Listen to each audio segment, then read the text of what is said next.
그 얼굴이 천사의 얼굴과 같더라. 자, 우리 좌우 한번 바라보시고요. 지금 어떤 모습인지 한번 느낌을 한번 보시기 바랍니다. 자, 한번 쳐다보세요. 억지로 웃지 마시고 있는 그대로. 우리가 잘 안 되는 게 표정 관리예요, 그죠? 우리 표정을 보면 금방 알 수 있어요. 무슨 일이 있구나. 숨길 수가 없어요. 지금 스데반이 공회에 지금 재판을 받는 중입니다. 근데 그의 모습이 천사와 같더라. 야, 어떻게 표정을 그렇게 잘 관리할 수 있었을까? 훈련이 잘 되어서일까? 태어날 때부터 부모로부터의 어떠한 그러한 표정의 근육 훈련을 잘 훈련된, 그래서 이런 상황에서도 의연할 수 있었을까? 절대로 그럴 리가 없죠. 아무리 우리가 인격적으로 또 도덕적으로 훈련을 잘 받아도 재판을 받는데 이렇게 여유롭게 천사의 얼굴처럼 환하게 얼굴이 될 수가 있을까? 말도 되지 않습니다. 자, 스데반이 이제 그 뒤에는 스데반이 이제 설교가 나오고요. 그로 인해 오히려 이제 돌에 맞아 죽는 스데반의 최후의 이러한 모습의 전조 모습입니다, 오늘은. 자, 그러면 스데반은 어떠한 모습이었길래 이런 상황에서도 의연하고 천사의 모습을 할 수 있었을까? 자, 우리도 이 신앙생활을 하면서 우리의 이 얼굴이 자주 바뀌잖아요. 오전의 모습이 다르고 오후의 모습이 다르고, 그렇죠? 어제의 모습이 다르고 지난주의 모습이 다르고, 우리 자주 이게 모습이 바뀌어집니다. 담임 목사로서 제일 긴장되는 게 웃지 않는 사람이에요. 분명히 저는 이렇게 조크라고 이렇게 던졌는데 딱딱하게 굳어 있으면 내내 설교하면서 이게 신경이 쓰여요. 정말로 무슨 일이지? 뭔 일이 있을까? 이렇게 숨길 수가 없단 말이죠. 근데 스데반 집사님은 참 진짜 죽음을 지금 앞두고 예견하고 있음에도 불구하고 모습이 그냥 달덩이처럼 환하게 빛나면서 그렇게 여유 있는 천사의 모습을 어떻게 그렇게 유지할 수 있을까? 야, 오늘 이제 본문 속에 몇 가지 힌트를 우리가 얻을 수 있습니다. 자, 첫째는 당연히 은혜가 충만한 자였다라는 것을 알 수 있어요. 자, 8절 읽습니다. 시작. 스데반이 은혜와 권능이 충만하여 큰 기사와 표적을 민간에게 행했다. 오늘 말씀을 이렇게 시작합니다. 7 집사 중에 한 사람이죠. 근데 특별히 이제 지난주에도 제가 말씀을 드렸지만은 이 7 집사를 세울 때의 모습을 보게 되면 3절에 성령과 지혜가 충만한 것은 스데반 집사에게만 해당되는 말씀이라고 여러분들에게 설명을 드렸어요. 그러니까 성령 충만한 사람이었다는 것이죠. 특별하게 이렇게 구별되어서 스데반 집사님에게만 그러한 특별한 단어를 썼다는 것이죠. 자, 스데반 집사는 사도가 아닙니다. 일반 평신도로서 안수 집사님으로 최초의 안수를 받은 분이에요. 근데 그의 사역과 그 영성을 보게 되면 웬만한 오늘날 보면 사역자와 못지않는, 오히려 사역자보다 훨씬 탁월한 영성을 소유하고 있음을 보게 됩니다. 자, 평신도 사역자가 어떻게 이런 사역을 감당할 수 있었을까? 그 핵심이 은혜와 권능이 충만했다. 뭐 다른 거로서는 설명이 되지 않아요. 자, 오늘 10절 말씀을 한번 보시면, 자, 읽습니다. 시작. 스데반이 10절, 스데반이 뭐가? 지혜와 성령으로 말함을 그들이 능히 당하지 못했다. 그러니까 지혜와 하나님께서 주시는 지혜와 성령께서 말씀하시는, 어떻게 성령을 이길 수 있겠어요, 여러분? 사람이 아무리 가장 미련한 사람의 가장 똑똑한 것이 성령의 가장 미련한 것을 못 이긴다고 사도 바울은 그렇게 말을 합니다. 자, 원어를 한번 이렇게 제가 읽어드릴 텐데, 제가 자주 이렇게 사용을 했던 단어들이 이렇게 나옵니다. 잘 한번 들어보세요. 좀 익숙한 단어가 무엇인가? 자, 스데반이 지혜와 성령으로 말함을 저희가 능히 당하지 못했다. 원어입니다. 스테파노스, 이거는 뭐예요? 예, 스테반입니다. 예, 스테반. 스테파노스 대 플레레스 카리스토스 카이 듀나메오스. 예? 어우, 야, 원어를 알아듣네요, 세상에. 이런 훌륭한, 그렇죠. 제가 듀나미스 하도 말을 하니까, 성령이 임하시면 권능을 받는다. 그게 듀나미스예요. 듀나메오스라는 단어가 하나 있고요. 또 제가 자주 했던 말이 카리스라는 말을 자주 했죠. 그게 은혜입니다. 우리 남자들은 어우, 저 사람 카리스가 있어. 카리스마. 좀 눈매가 이렇게 있고 좀 저같이, 그런 걸 우리는 카리스라고 하는데 아니에요. 오히려 반대입니다. 오히려 하나님의 은혜로 충만한 것을 원래는 카리스라고 그렇게 얘기를 해요. 자, 그래서 그 플레레스라고 하는 단어는 충만이라는 뜻입니다. 영어로는 풀이라는 뜻이에요. 영어는 이렇게 돼 있어요. Full of God's grace and power. Full of God's, 하나님의 무엇으로? 은혜와 파워, 힘으로 풀 충전했다는 거예요. 여러분 주소에 가면은 얼마 더 드릴까요? 풀. 그러면 가득 채워준단 말이에요. 이 스데반에 여기까지 가득 채워진 게 뭐냐? 하나님의 영으로 가득 채워져 있어요. 여러분 이게 이렇게 내려가면 똑같은 영이지만은 이게 수위가 내려가면 내려갈수록 표정 관리가 안 되는 거예요. 작은 일에 자꾸만 깜짝깜짝 놀라고, 들어보면 별것도 아닌 건데 그걸 가지고 뭐 사내 중래합니다. 결국은 성령의 게이지가 어떻게 되는가, 여기에 달려 있다는 것이죠. 자, 그러면 이 성령과 지혜와 하나님께서 주신 이 권능 듀나미스를 어떤 자에게 주실까?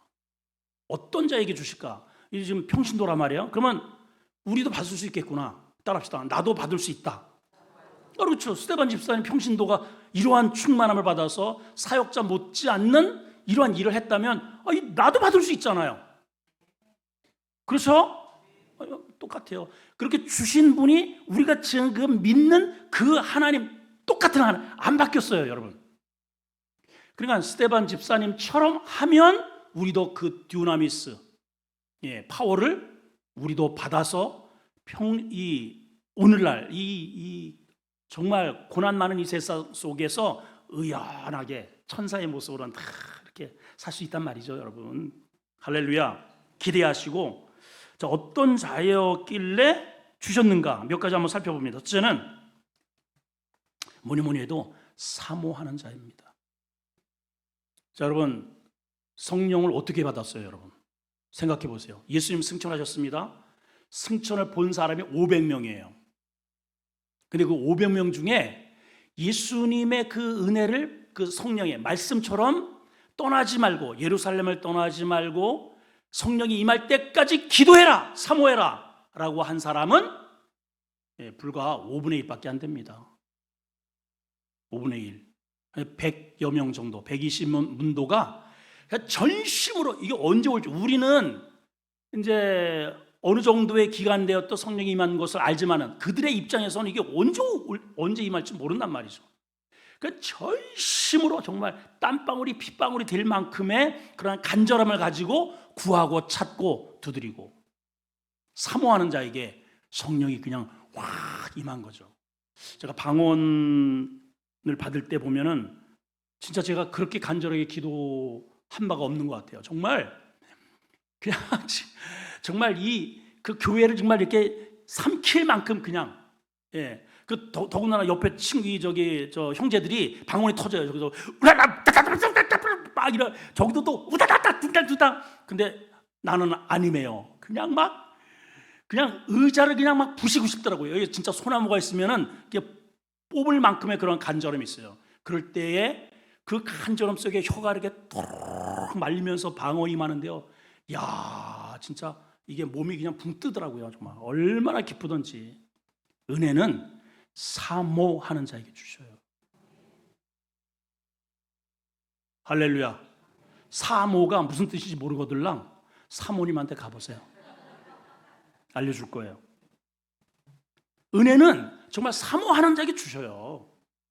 더군다나 하나님의 선물은 너무너무 귀하기 때문에 돼지에게 주지 말라고 그러잖아요. 그 가치를 모르는 자에게는 하나님이 그래서 숨겨놓으시는 거예요. 여러분, 이 구원이 이게 보통 겁니까? 이 예배가 이게 보통 이게 선물입니까? 여러분, 대통령이면 여기 올 수 있는 자리예요, 이거? 아니에요. 하나님의 인치심을 받아야 되는 거예요. 이게 어마어마한 은혜란 말이에요. 이거를 아는 자만이 그 은혜를 사모하고 구해요. 두 번째는, 자, 우리가 정말 은혜를 받기를 원하죠. 성령 충만을 받기를 원하고 권능을 받기를 원합니다. 그런데 이런 경우가 있어요. 이 모든 이 성경 속에 이 은혜를 하나님께서 주시는 자의 공통점이 있는데 그게 뭐냐면 사역의 현장이 있다는 거예요. 그냥 나 안수집사 받고 싶어. 나 이제 조금 됐으니까 5년 지나면 이제 장로 준다니까 나 장로 받을래. 안 됩니다, 여러분. 안 됩니다. 아니, 장로만 받으면 뭐 할 거예요, 여러분? 안수집사만 받으면 뭐 할 거예요? 권사만 받으면 뭐 할 거예요? 아니, 봐봐요. 면허증 땄어요. 예, 면허증을 따서 차도 있어. 매일 그냥 주차장에 세워놓고 장롱 면허 10년. 그래서 무사고 운전이야. 무사고 운전. 나 사고 한 번도 안 났어요. 한 번도. 어딜 다녔는데요. 운전해 본 적이 없어요. 면허는 땄는데 뭐 할 거예요, 여러분? 하나님은요, 스데반 집사를 보세요. 스데반 집사님, 권능이 단순히 전시품이 아닙니다. 써먹을 사역의 현장이 있을 때 거기에서 더 은혜가 더 강화되는 거예요. 아멘이죠? 가만히 보면은 여러분, 노래도요, 이렇게 경합하는 그런 요새 그런 게 굉장히 많잖아요, 그죠? 근데 한결같이 하는 사람이, 예를 들어서 요즘 뭐 그런 거 있어요. 가수 이렇게 마스크 쓰고 하는 거 있잖아요. 이 복면 어떻게 그런 거는 그냥 그대로 탁탁 나오네. 복면가왕. 그거 이제 이 가면을 쓰니까 누군지를 모르잖아요. 경합을 해요. 그래가지고 1승, 2승. 지난주에 제가 이렇게 잠깐 보니까는 9승을 했더라고요, 세상에. 9승. 그래서 최초로 10승에 도전을 한대요. 여러분 봐봐요. 그 사람의 이제 대화를 들어보면은 복명가왕 이거를 하면서 실력이 2배, 3배가 늘어났다는 거. 한결같은 그런 얘기를 해요. 당연히 그렇죠. 경합을 해야 되니까, 이겨야 되니까, 승리를 해야 되니까. 그거 한 곡을 부르기 위해서 수십 번이 뭐야? 그 경합하기 전까지 그냥 잠도 안 자고 계속 갈고 그러면서 실력이 월등하게 늘어나듯이 사역의 현장에 있는 자가 영성이 확 올라가는 거예요. 아니, 계급장만 받아놓으면 뭐하냔 말이에요. 안수만 받으면 뭐하냔 말이에요. 뭐 일을 해야 말이지. 나와야 말이지. 써먹은 적이 있어야 말이지. 그렇죠. 스데반 집사는 안수 집사를 받고 이름만 들고 있지 않았어요. 부지런히 당시에 문제가 일어났던 구제의 문제가 일어났었잖아요. 열심히 사역자들은 오직 말씀과 기도에 딱 창념하게 하고 그 모든 제반 사항들을 이 7 집사님들이 다 그 중심에 누가 있다? 스데반 집사님이 있었던 겁니다. 여러분, 장롱 면허, 장롱 직분자가 되지 말기를 바라요. 아멘이죠? 쓰세요. 쓰시라고요, 여러분. 아르헨티나에 메시라고 하는 축구 선수가 있어요. 키도 요만해요. 저하고 비슷해요. 근데 그 사람의 그 나라에서 이 개인이 벌어는 게 제일 많아요. 혼자 골 하나 이렇게 탕 두면은 이게 골 한 번 넣을 때마다 그냥 수십억이 그냥 들어오고요. 어마어마합니다. 근데 이번에 비하인드가 있습니다. 처음에 아르헨티나에서 어느 유럽의 프로 선수단에 입단을 했습니다. 실력이 원체 출중하고 드리블이 뭐 기가 막혀요. 잡으면 뺏기질 않아요, 절대로. 이게 아주 그냥 자러 잰 듯이 이렇게 딱딱 상대방에게 골을 넣을 수 있도록 그렇게 아주 볼을 갖다 준단 말이죠. 근데 이제 선수단에 입단을 했는데 이 친구한테 공을 안 주는 거예요. 예. 이 따돌림을 하는 거야, 따돌림. 경기를 하면서 키도 작고 뭐 이렇게 그 선입감 때문에 그래가지고 이 메시가 나 이제 여기 구단을 떠나겠다고. 나 다른 데 돈 필요 없고 돈도 다 반환할 때는 나 떠나겠다고. 그래서 이제 구단주가 깜짝 놀라가지고 왜 그러냐? 아니 나를 여기 데려왔으면 나를 써먹어야 될 거 아니냐? 왜 나한테 공을 안 주냐? 여기에 내가 필요 없다면 나는 떠나겠다. 그 뒤로 그냥 그 감독하고 구단들을 이렇게 해가지고 공을 주니 그때부터 골을 넣기 시작하는데 이게 뭐 그냥 대단한 겁니다. 그렇게 해서 싹싹싹 올라갔다는 그런 비하인드가 있어요. 저는 봐봐요. 여러분들에게 직분을 주셨습니다. 하나님이 안수를 주셨잖아요. 예, 권사로, 안수 집사로, 장로로 안수 받으셨잖아요. 그럼 여기 교회에서 담임 목사가 어떤 일을 안 시키면 저를 찾아와서 아니 저를 왜 안 쓰세요? 저를 써먹으세요. 목사님 저 일감 좀 주세요. 일해야 되는데 오히려 이렇게 하라고 해도 안 해. 그냥 장롱 면허야 어떻게 해? 왜 그래요? 이 가치가 무엇인지를 모르는 거죠. 그래 안수 집사님, 장로님 이게 불러주는 게 그냥 불러주는 게 좋은 거예요. 권사님 이게 듣고 싶나요, 여러분? 권사님 이렇게 듣고 싶어요? 여러분 분명히 성경에 이렇게 돼 있어요. 내가 너에게 준 그 직분을 감당하지 못하는 자는 있는 것도 빼앗기리라 그랬어요.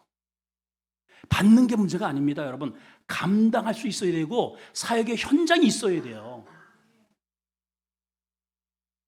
이들은 초대기 그 시절에 그 수많은 사람들이 가져온 뭐 그냥 밤낮을 매일 출근을 해서 매일 평신도인데요. 매일 교회에 출근해서 일들을 감당하는 거예요, 여러분. 세 번째 더 중요한 게 있습니다. 단순히 그 자신들에게 주어진 그 일을 초월해서 더 큰 비전을 가졌다는 거예요. 자, 한번 따라합시다. 더 큰 비전이 있는 자에게 주신다. 시작. 자, 이걸 제가 그냥 임의로 지어낸 제목이 아니고 잘 보세요. 당시 안수 집사 7명을 왜 세웠느냐 하면 왜 세웠어요? 구제의 문제라 그랬죠. 그죠? 헬라파와 히브리파 사람들이 손이 안으로 굽는다고 사람들이 재산을 팔아가지고 돈을 가져와서 구제를 하는데 당연히 히브리 사람들을 더 많이 주고 이러한 균등하지 않는 문제가 생겨서 이런 거에 목회자들이 거기에 막 휘말리니까는 마음도 상하고 이게 설교가 제대로 안 된단 말이죠. 그래서 이러한 제반적인 행정과 구제와 이러한 교회를 관리하고 하는 것들은 다 일꾼들에게 이게 담당을 하자. 그래서 세운 겁니다. 그리고 나서 그분들이 그거를 한 거죠. 두 번째 아이템 때 제가 말씀을 드린 거예요. 자, 그런데 지금 이 스데반 집사는 그것을 뛰어넘어서 오늘 성경에 뭐라고 얘기했느냐 하면은 큰 기사와 8절에 보세요. 충만하여 성령이 충만하여 이 안내부를 잘하고 우리로 본다면은 새가족부를 잘하고 성가대의 임무를 잘하고 뭐 이런 거를 잘했다라고 나오지 않고 그 뒤에 뭐라고 돼 있어요? 큰 기사와 표적을 민간에게 행했대요. 다시요. 충만해서 성가대를 잘하고 안내부를 잘하고 식당 봉사를 잘하고 그건 당연한 거예요. 당연한데 이 스데반 집사는 거기에서 더 업그레이드 되어서 어떤 일을 했느냐? 기사와 표적을 민간에게 행했다. 여러분 이거는 누가 하는 일이에요? 사역자. 다시 이건 누가 하는 일이에요? 좀 대답 좀 해봐요. 좀 여러분 좀 대답 좀. 예? 예, 그렇죠.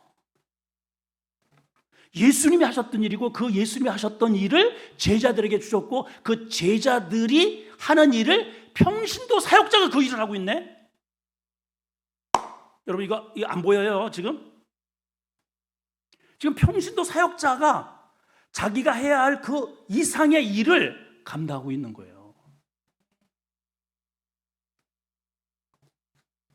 야, 놀랍지 않아요 여러분? 예, 무슨 말입니까? 직분은 평신도 사역자지만은 일은 목회자처럼 하는 거예요. 하나님은 이런 직분을 따지지 않고 그가 꿈꾸는 비전에 따라서 능력을 주시더라는 거죠. 여러분들 얼마든지 가능합니다. 얼마든지 여러분. 얼마든지 가능합니다. 예. 이런 사람이에요. 스데반 집사가. 두 번째는 그는 어떤 분인가? 영적 시야가 넓은 자다라는 표제를 제가 달았습니다. 자, 9절을 보시면 9절 시작. 알렉산드리아인 길리기아와 아시아에서 온 사람들의 회당에서 어떤 자들이 일어나 스데반과 더불어 복음에 관련되어서 논쟁했다 그랬어요. 여기 보면은 여러 부류가 나오죠. 이른바 자유민들 즉 구레네인 이렇게 했어요. 자유민들이라는 그런 표현을 썼고요. 구레네 사람, 여기는 아프리카 사람이에요. 북아프리카. 예. 이 사람들이 북아프리카 토종민이라는 게 아니고 유대인들이 그곳에 이주를, 그러니까 전쟁이 하도 많이 나니까 사방으로 전 세계로 이렇게 흩어졌어요. 그 흩어진 유대인들을 디아스포라라고 합니다. 따라합시다. 디아스포라. 그래서 이런 말이 계속 많이 나오는데 이 흩어져 있는 유대인들이 이제 고국으로 다시 돌아와서 회당을 짓고 그 회당에서 예배를 드리는 거예요. 그럴 때에 거기에서 그들에게 복음을 제시한 사람이 누구냐면 스데반 집사라 이거예요. 스데반 집사. 그래서 구레네라고 하는 것은 북아프리카, 그 흑인 나라에 거기에서 살던 그런 이방의 유대인들. 또 알렉산드리아는 이집트입니다. 이집트. 그래서 나일강 하구에 있는 그리스 학문의 메카였죠. 여러분 그 성경에 아주 그 서신서에 교법사 아볼로라는 사람이 나오는데 나는 아볼로파, 바울파 뭐 이렇게 나오죠. 굉장히 학식이 굉장히 많고, 근데 성령을 못 받아서 이제 그 브리스길라, 아굴라 부부를 만나서 그 성령의 은혜를 또 이제 체험을 합니다. 그 아볼로가 여기 알렉산드리아 출신입니다.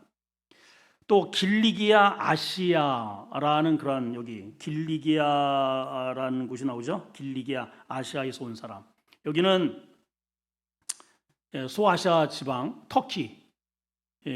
거기 수도가 이제 다소인데 사도 바울의 태어난 고향이기도 합니다. 나는 길리기아 다소 출신이다. 자, 그러니까 이게 좀 무슨 말이에요? 이게 전 세계에 흩어졌던 이방인 유대인들에게 그리스도의 복음을 전하면서 그들에게 잘못된 그러한 신앙을 계속 논박을 하면서 복음을 전하고 있어요. 누가? 스데반이요. 평신도 집사가. 굉장합니다, 여러분. 굉장해요. 자, 원래 이 스데반 집사님은 유대 본토배기가 아니에요. 이분도 전쟁통에 그 부모가 이방 땅에서 스데반을 낳은 것 같습니다. 그래서 이 스데반이라고 하는 이름 자체도 헬라식 이름이에요. 아마 그리스 지역 그 지역에서 터키 지역에서 나지 않았는가. 그래서 스데반이라고 하는 뜻은 면류관이라는 뜻입니다. 그러니까 부모가 비록 이방 땅에서 했지만은 하나님의 면류관의 역할을 감당해라. 그런 의미로 이름을 지어줬는데 참 그 이름대로 산 것 같습니다. 자, 그런데 이제 보세요. 본토 유대인들은 이방에서 난 유대인들이든 아니든 어쨌든 이방자만 들어가면은 무조건 손을 딱 거버립니다. 거래 안 해요. 밥도 같이 먹지 않습니다. 앉아서. 굉장히 배타적이에요. 이건 뭐 제가 한두 번 얘기한 게 아니기 때문에. 이방 사람들은 이들은 어떻게 생각을 하느냐? 이방 사람들은 지옥의 땔감 이 정도로 생각을 해요. 그러니까 굉장히 이 본토백이 유대인들은 선민 사상이 굉장히 강합니다. 선민의식. 예, 그러니까 한 면으로는 그런 하나님이 우리를 선택했다고 하는 그런 좋은 의도도 물론 있겠지만은 그것 따라서 굉장히 타민족, 이민족에 대해서 굉장히 배타적이고 섞이려고 하지 않고, 그래서 일부러 하나님께서 이 예루살렘에 지금 이제 부흥이 일어나 3천 명, 5천 명, 뭐 초대교회 당시의 기록을 보면 한 2만 명 정도의 복음 성도들이 그렇게 생겨났다. 그러면 이제 주님이 뭐라고 하셨어요? 올라가시면서 예루살렘의 복음이 이루어지면 어디로 가라 그랬어요? 온 유대로, 그리고 사마리아로. 사마리아는 어디예요? 원수로 생각하는 그 지역이에요. 땅 끝까지 나가야 되거든요. 안 나가. 그래서 하나님이 동원한 방법이 뭡니까? 잡아들이는 겁니다. 핍박을 내는 거예요. 핍박. 그러니까 잡아들이고 옥에 가두고, 그러니까 어쩔 수 없이 흩어지는 거예요. 어쩔 수 없이. 어쩔 수 없이 흩어져서 사마리아 지역으로, 온 유대로, 그리고 세계 이르 곳곳에 흩어져서 이제 복음 운동이 활발하게 진행이 된 거죠. 그만큼 유대인들은요, 이방 사람들에서 굉장히 배타적입니다. 그런데 보세요. 여기 오늘 지금 등장하는 이 스데반은 유대인이긴 하지만은 이방 유대인인 거예요. 그럼 본인이 이방 유대인이니까 그러한 이방 유대인에게 대해서 배타적이지가 않죠. 아주 자연스럽고, 그래서 그들에게 복음을 제시할 수 있는 좋은 조건이 되었단 말이죠. 우리가 한 가지 우리가 받아야 할 교훈이 하나 있습니다. 우리도 때로는 기도를 하거나 우리가 하나님을 믿는 믿음의 가운데에서 하나님의 복이 우리 교회에, 우리 가정에, 이렇게 우리 나라에만 머무르는 그러한 식의 이러한 기도를 많이 해요. 그렇죠? 주변을 잘 돌아보지 않습니다. 하나님, 우리 가정, 우리 애들, 우리 집, 우리 교회. 옆에 교회는 통 비어야 돼. 다른 나라는 망해야 되고. 근데 주님은 땅 끝까지 가라 그랬거든요. 우리의 활동 범위를. 땅 끝까지라는 의미는 동질성을 가지라는 거예요. 동질성. 싫으니까는 대답도 안 해요. 지금 대답도 안 해요. 여러분, 우리 우상에 쩌들어 있을 때 코 크신 분들이 우리나라의 죽음을 무릅쓰고 배를 타고 언더우라든가 특별히 토마스 선교사 같은 경우에는 대동강에서 발도 디뎌본 채고 죽었잖아요. 수교를 당하고. 그러한 그분들이 동질성을 가지고 우리 민족에게 복음을 전하지 않았더라면 우리가 어떻게 이 자리에서 이렇게 편안하게 하나님을 믿을 수 있었겠어요? 그렇죠? 그러니까 담임 목사가 이렇게 자꾸만 이렇게 여기저기 이렇게 다닌다고 뭐라고 하지 마시고, 더 다니도록 여러분들이 제반 교회 이런저런 것들은 다 담당하시고 보내든지 가든지 해야 됩니다, 여러분. 그래도 지난번에 우리 강우현 전사님 설립 예배를 하면서 우리 조장로님이 이렇게 딱 한마디 하시는데 이게 가슴에 남더라고요. 이게 무슨 말이냐? 긴장하지 마세요, 장로님. 우리 목사님이 워낙 퍼주기를 좋아하셔가지고 그게 마음에 딱 남는데, 그래도 내가 목회를 잘했네 하는 생각이 들어요. 그래서 장로님 마음 가운데 우리 담임 목사가 주기를 좋아하는 목사로구나. 제대로 된 거 아닙니까, 여러분? 당연히 주기를 좋아해야죠. 정상이어야 돼요, 여러분. 그게 정상이어야 됩니다. 그 말을 어쨌든 스쳐 지나가는 바람처럼 이렇게 듣긴 했지만은 그래도 마음이 꽤나 유쾌했습니다. 여러분, 시선을 좀 더 들어서 동지감을 가지셔야 합니다. 스데반이 바로 그런 분이에요. 그런 분. 자, 오늘 마지막 세 번째는 믿음에 흔들림이 없는 자였다. 오늘 클라이막스입니다. 믿음에 뭐라고요? 흔들림이 없는 자. 우리 자꾸만 왔다리 갔다리 해요. 작은 이런 고난이 우리 표정 관리가 잘 안 됩니다.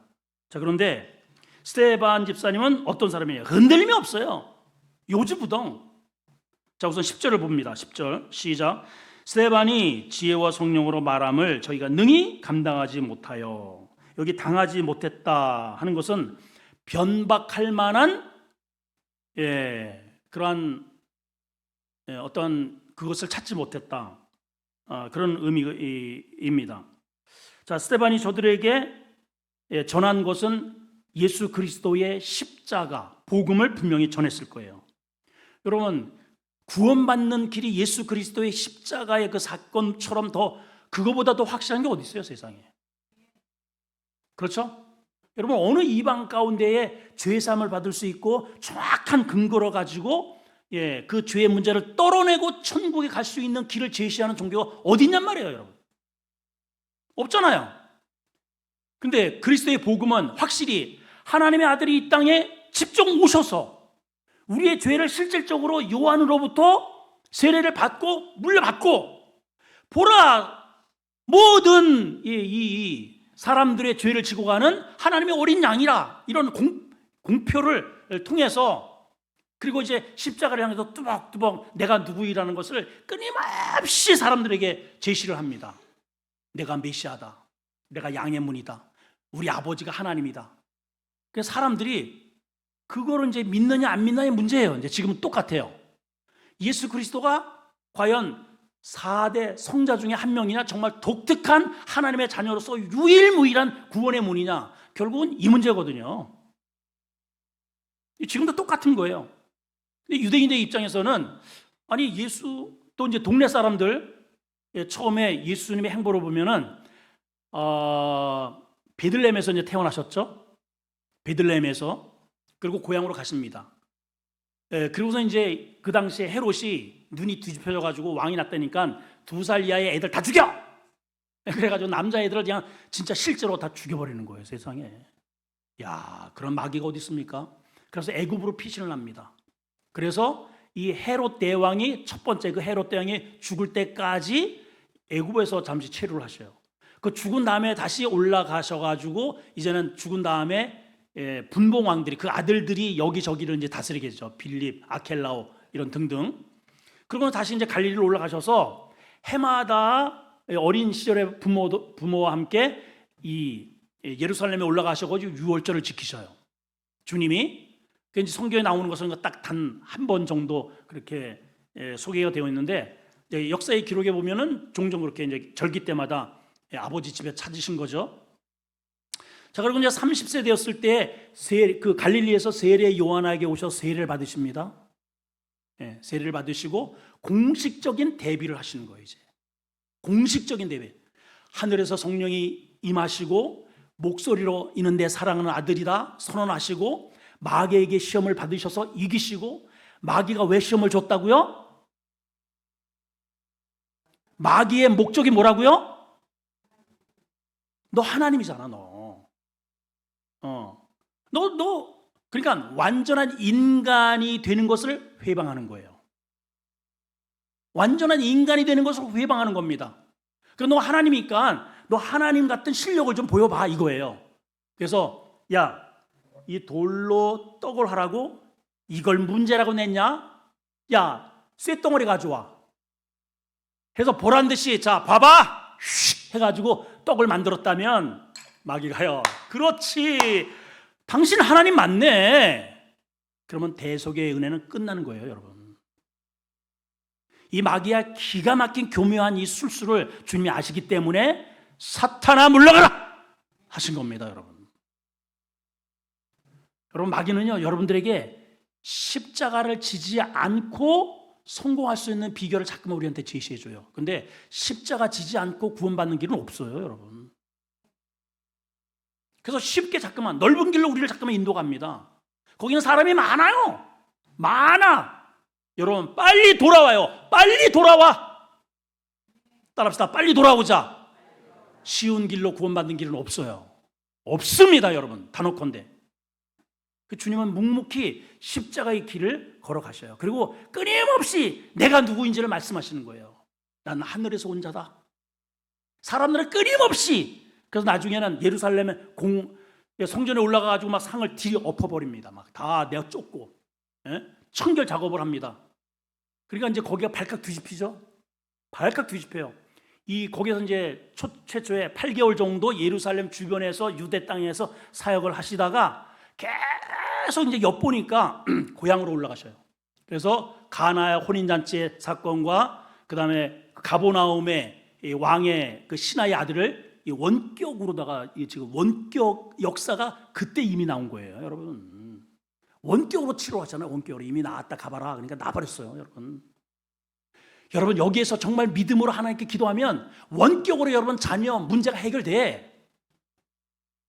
그러니까 아멘을 안 하네요. 또 아멘을 안 해요. 예. 그런 사건 이후에 동네에 오셔서 그 동네에서 회당에서 설교를 하는데 어른들이 난리가 난 거예요. 난리가 났어요. 예. 왜냐하면 예수님과 함께 쫓아 올라가가지고 6월절이니까 그 상을 엎은 거를 다 봤거든요.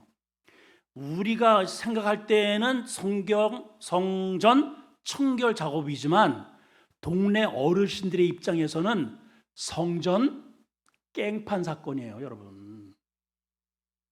아니 세상에 요셉의 아들 요번에 우리가 봤거든. 그 성전에서 그 난동을 세상에 막 상을 엎고 그 거룩한 성전에서 막 그냥 비둘기 상을 엎어버리고 아니 평소에 그렇게 착한 친구가 어떻게 그런 제정신이 아니대? 하나님의 그 성전에서 그런 깽판을 치다니 미쳤나 봐. 그래서 나온 말이 바알세불이라는 말이 그래서 나온 거예요. 이해가 됐어요 지금? 그러한 동네에 오셔서 그들이 매일 성경을 읽는 게 그들은 어디를 읽냐면은 이사야서를 읽어요. 이사야. 자, 예수님이 오셨습니다. 자, 성전 맡은 사람이 이사야서를 갖다 줬다 그랬어요. 왜 이사야서를? 이사야서에요 메시아 대망에 대한 이야기가 제일 많이 나와. 이들은 매일 메시아를 대망해.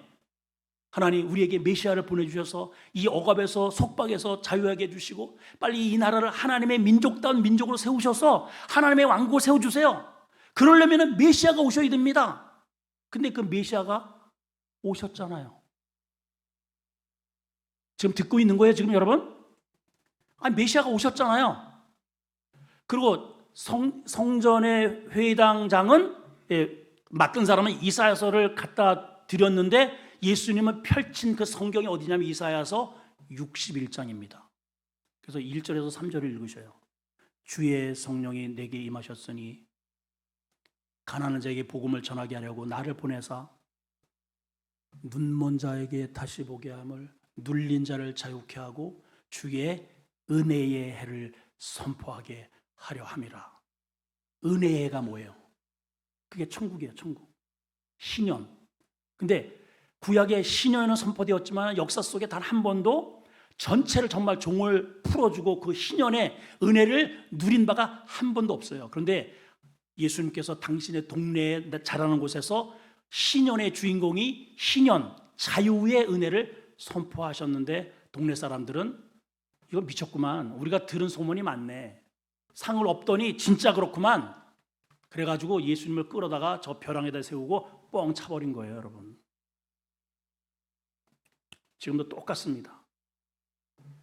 예수 그리스도를 정확하게 인식하고 아는 사람은 구주로 내 주인으로 모셔드리고 성령의 능력으로 스데반처럼 살아가는 거예요. 안 그러면 종교인이 되는 거예요. 종교인.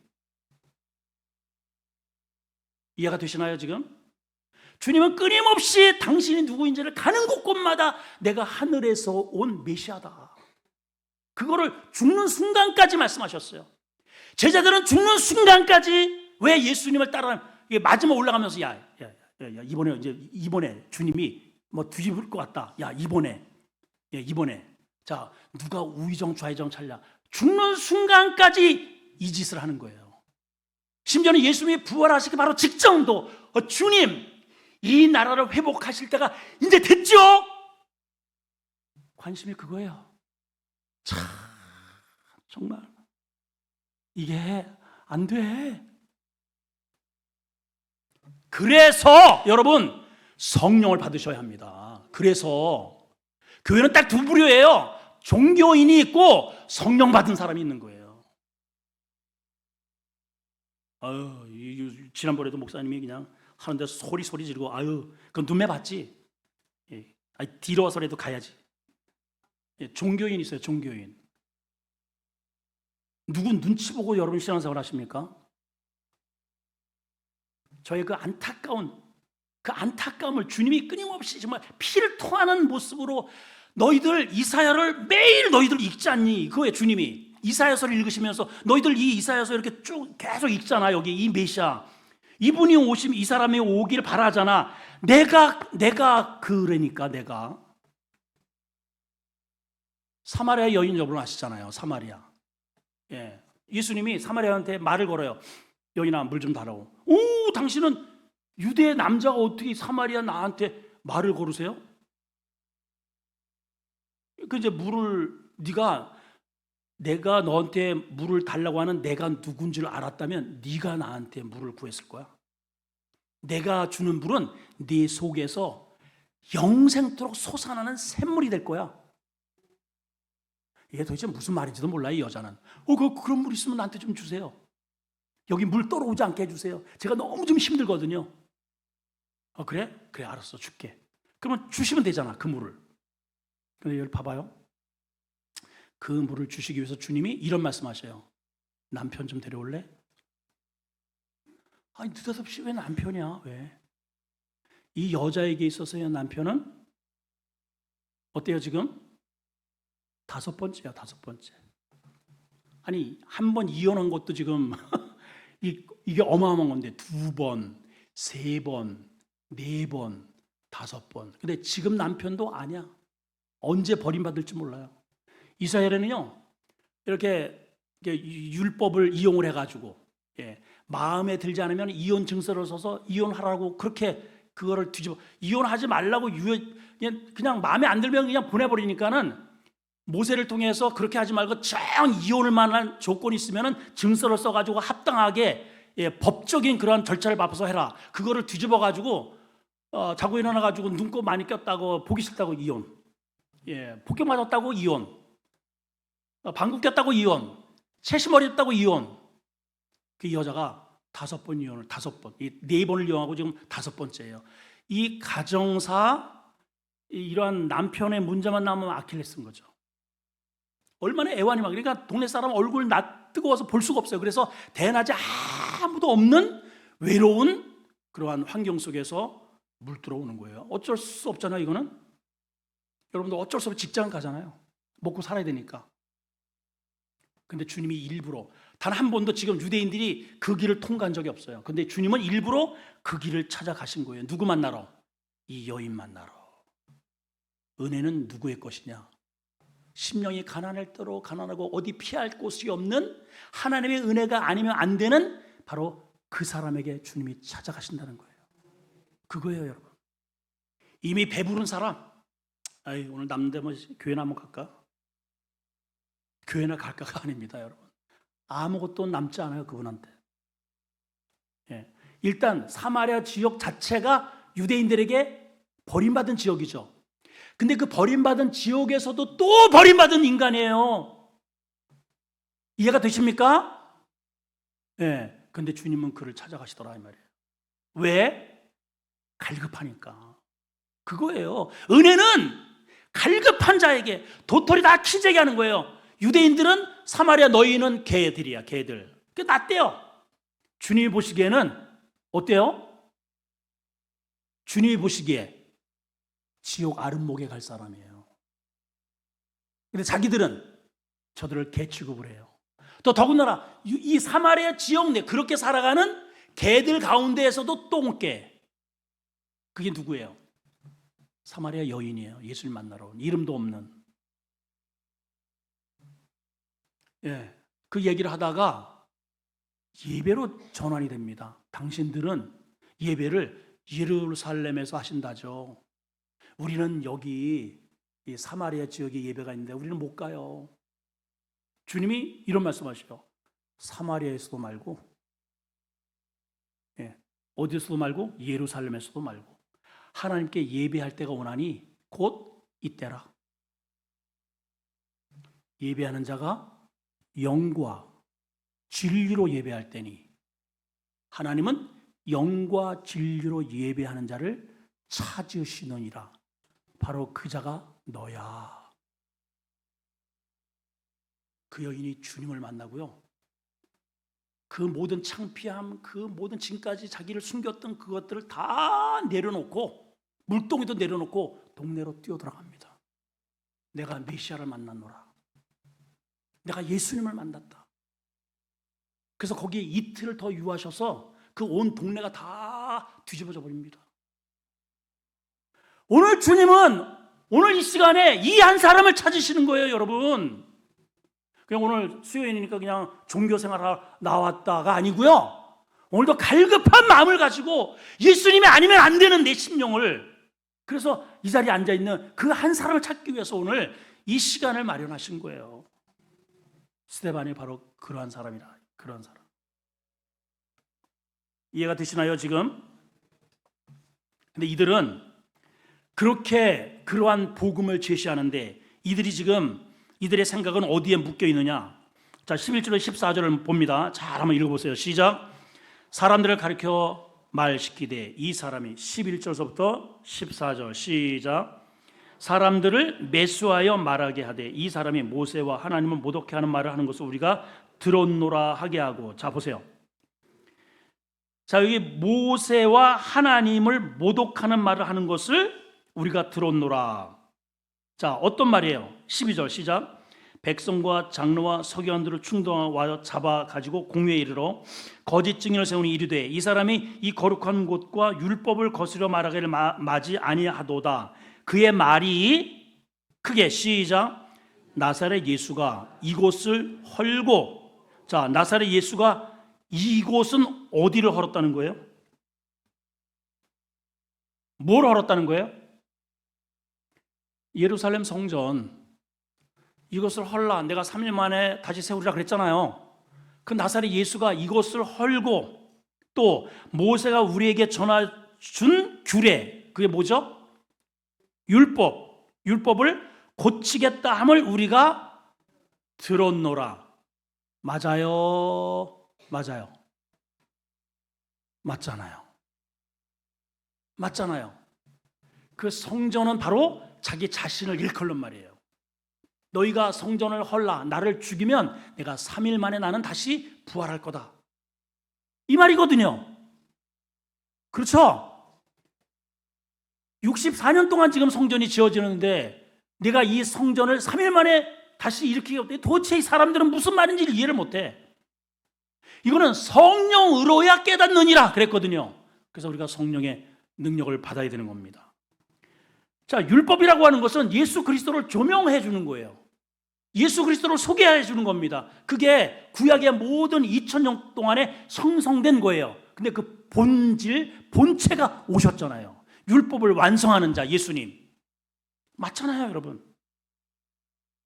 근데 그런 이 스데반도 그렇고 예수님을 사내들인 공회에 세워놓고 그러기 때문에 신성 모독이라 죽여야 한다 하는 거죠. 근데 그렇게 재판을 받는 스데반의 얼굴을 보면 이렇게 되어 있습니다. 15절 시작. 공회 중에 앉은 사람들이 다 스데반을 주목하여 보니 어쩌다고요? 얼굴이 천사의 얼굴 같더라. 여기 종교 재판에 딱 걸리면은요, 법적으로 돌에 맞아 죽어도 할 말이 없어요. 지금 그런 판결이 지금 내려지고 있는 거예요. 그런데 스데반 집사님의 얼굴을 보니까, 여러분 법정에 신문 받은 사람 대체적으로 얼굴이 어떨까요? 딱딱하게 굳어 있죠. 긴장돼 있고 공포심에 질려 있습니다. 근데 우리 집사님은 전혀 그런 게 없어요. 근심빛도 없고 여유가 있고 얼굴이 환하게 펴 있어요. 천사의 얼굴이에요. 야, 이게 어떻게 가능한가? 이분이 진짜 예수님을 믿는 거예요. 죽으면 천국 간다는 거를 진짜 믿는 거예요, 여러분. 여러분 이제 이게 비교 한번 해봅시다. 그분 집사님이잖아요. 우리 여기는 지금 목사도 있고요. 우리 장로님도 있고. 예, 이제 집사 된 지 뭐 얼마 되지도 않았어요. 방금 집사 됐잖아요. 다 여기 우리 안수 집사님, 권사님 다 고참들이잖아요. 솔직히 한번 생각해 봅시다. 우리가 영적으로 보면 훨씬 우리가 고참이에요. 스테반 집사님보다 이제 새내기. 근데 이분은 진짜 이러한 죽음 앞에 초연하고 죽음을 초월해서 하나님이 나와 함께 하신다는 것을 정말 믿고 정말 의연하고 태연하고 성령 충만하고 전혀 요동하지 않고 흔들림이 없어요. 흔들림이 없어요, 여러분. 근데 우리 어때요? 우선 이게 시험거리가 있으면 벌써 내가 알고 목장이 알고 교회가 알고 우리나라가 알고 세계가 알아. 전 세계 소문 다 났어요. 우리는 때로는 믿음 따로 행동 따로 인 경우가 많아요. 여러분, 하나님을 믿는 그 믿음을 실제화 한번 해봅시다. 우리 죽으면 진짜 천국 가잖아요. 그죠? 아니, 죽으면 진짜 천국 가잖아요. 네. 제가 이제 그 장례 설교할 때 종종 이런 표현을 쓰는데 이게 제가 하면서도 이게 위로가 되는 건지 아닌지 그러면서도 제가 합니다. 자, 이런 표현을 제가 종종 합니다. 여러분들이 어느 병원에 진짜 용하다고 하는 병원이 있다면은 아버님이나 어머니를 거기로 분명히 옮기셨을 겁니다. 돈이 얼마가 들든 간에 진짜 확실히 거기 가면 낫는다라고 한다면 그러지 않겠습니까? 근데 우리 어머니나 아버님은 진짜 100% 여러분들이 정말 하나님을 믿는다면 그 나라는 죽음이 없고 아픔이 없고 눈물이 없다는 그런 나라라고 성경은 이야기합니다. 완전한 나라에 가셨습니다. 그래서 우리는 울 일이 아니고 박수칠 일입니다. 사실 제가 이제 이렇게 해놓고도 말은 맞는데 이게 속으로 제가 그래 이게 이런 말을 지금 내가 해도 되나 안 되나 이거를 받을 수 있나 없나 이게 제가 고민이 됩니다. 어떠세요, 여러분? 하나님의 나라는 정말 그런 나라잖아요. 죽음이 없고, 그렇게 그냥 고름을 짜내면서 그렇게 막 아파가지고 제 여동생도요 정말 얼마나 제 앞에서 막 그냥 아파가지고 막 이러고 그냥 막 진짜 너무 어떻게 진짜 어떻게 해줄 수가 없어. 이게 마약을 처음에는 뭐 이틀에 한 번, 하루에 한 번, 한 4시간에 3시간 나중에는 연속해서 마약을 투여해도 이게 이제 안 들어요. 나중에 안 들어. 이게 다 썩어가니까. 근데 이제 하나님이 데려가셨잖아요. 많이 속상합니다. 근데 깜짝 놀란 거예요, 제 자신이. 아니, 내 동생이 그렇게 고통스러웠는데 그 아픔이 없고 고통이 없는 아버지 품에 안겼는데 내가 왜 이렇게 슬퍼할까? 내가 믿음이 참 거시기하구나 그런 생각이 듭니다. 여러분, 실제로 오늘 스테반 집사님의 모습을 보면서 내가 믿는 믿음을 사실화, 실제화, 그러한 고난의 상황에서도 정말 의연할 수 있는 거, 그게 진짜입니다, 진짜. 그래서 그런 무대에 한번 서봐야 돼요. 법정에 서봐야 돼요. 죽음 앞에 서봐야 돼요. 그때의 내 표정이 그게 진짜야. 기도하겠습니다. 하나님, 우리 예수를 믿는다면 표정 관리 잘하게 해 주시옵소서. 예수님의 이름으로 기도합나이다. 아멘. 191